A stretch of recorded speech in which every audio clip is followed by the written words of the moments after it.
अपने समस्त मैथिलीवासी के हम कंचन झा प्रणाम करै छी और आइ अपने सबके एकटा बहुत ही प्रचलित बटगबनी गाबि कऽ सुनबै छी। आशा है जे अपने सब लोगन के नीक लागत तो लाइक शेयर और सब्सक्राइब जरूर करब।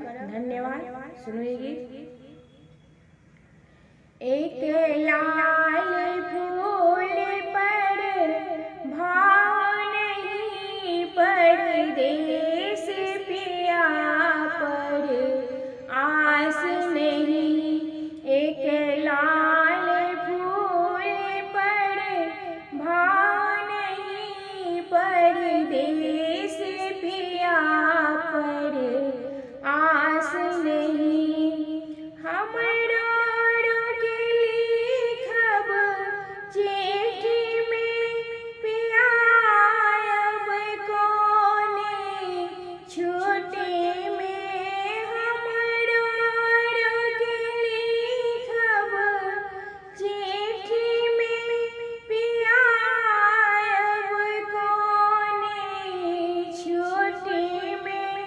दैनिक कथी लिखै छी, चिट्ठी में हम आएब गर्मी छुट्टी में।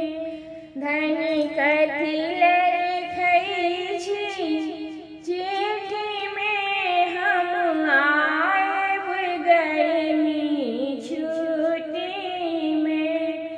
एक लाल फूल भाव नहीं, परदेस पिया पर आस नहीं। हमरो के लिखब नगीना में, पिया अब कौन महीना में।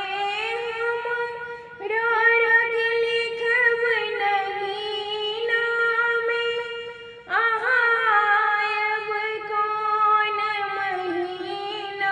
में, दैनिक कथी लिखै छी, नगीना में हम आएब जौन महीना में।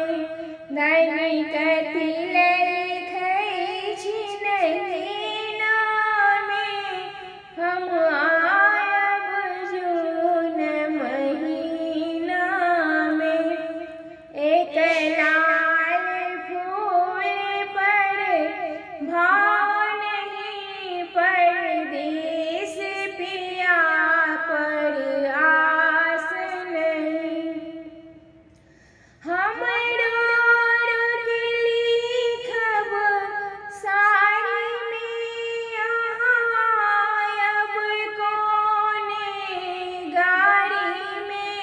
हमरो के लिखब साड़ी में,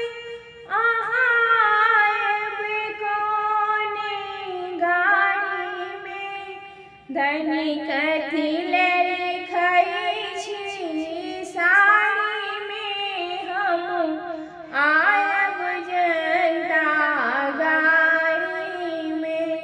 दैनिक कथी लिखै छी, साड़ी में हम आएब जनता गाड़ी में। एक